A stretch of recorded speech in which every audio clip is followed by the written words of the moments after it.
You know how dangerous it is. This won't bring him back. It won't make you feel any better. Don't do this. It's late. You need to leave. Traffic is building rapidly downtown as citizens rush to get home before commencement. If you're not purging, we advise you to get off the streets as quickly as possible. It'll soon be a war out there.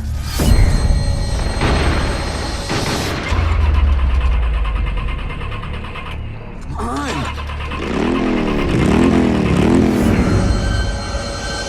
This is your emergency broadcast system announcing the commencement of the annual Purge. At the siren, all crime, including murder, will be legal for 12 hours. All emergency services will be suspended. Your government thanks you for your participation. What is this?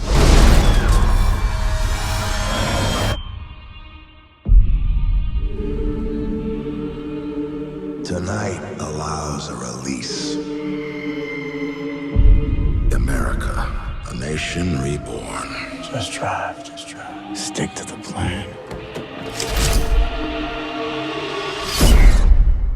Thank you. Follow me. Hey, we have to go now! Go!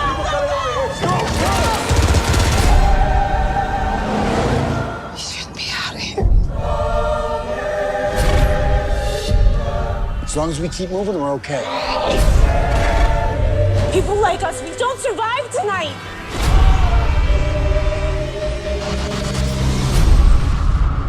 Oh my God, where are they taking us? This is the last purge of the evening. The bidding will start at 200,000.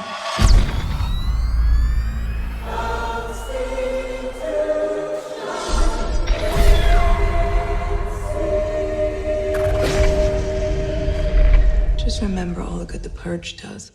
Hey, this just turned into a Punisher film, played by none other than Frank Grillo. He's getting a lot of work lately in these kind of genre-y films.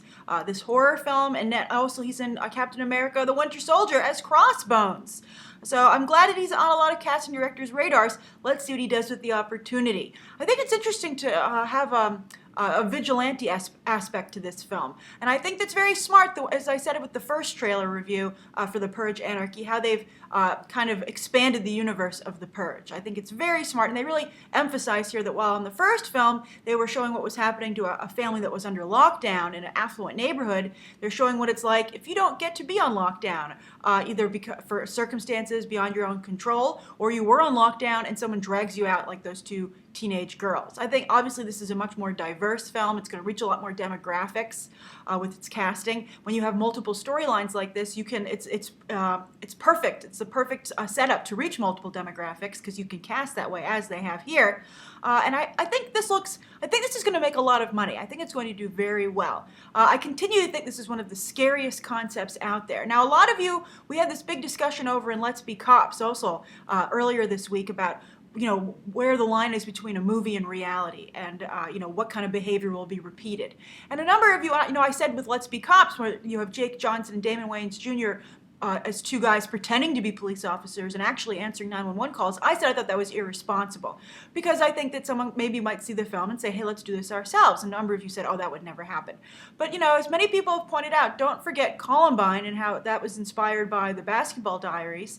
And that guy who shot up the movie theater, it might have just been part of his planned insanity plea, but he pretended to be the Joker.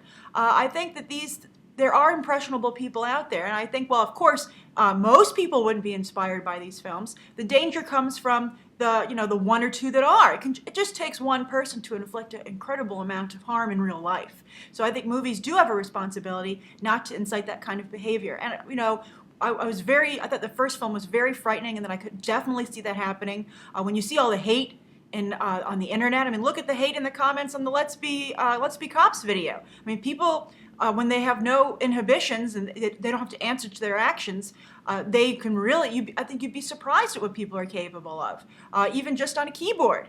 So, and I think that's what the Purge is all about. It gives people like kind of like the internet, the freedom they have on the internet with these masks and, you know, the 12 hours of you can do anything you want. And I think it's truly terrifying. It's very scary. I think this franchise is scary, not just in the concept of the way it's done, but in that it's so well executed that it just seems so believable. So I don't know. I mean, I can, as I said, I can see a lot of people seeing this movie. I don't know if I would go, and I question the responsibility of continuing with this franchise. But I think it's very well done.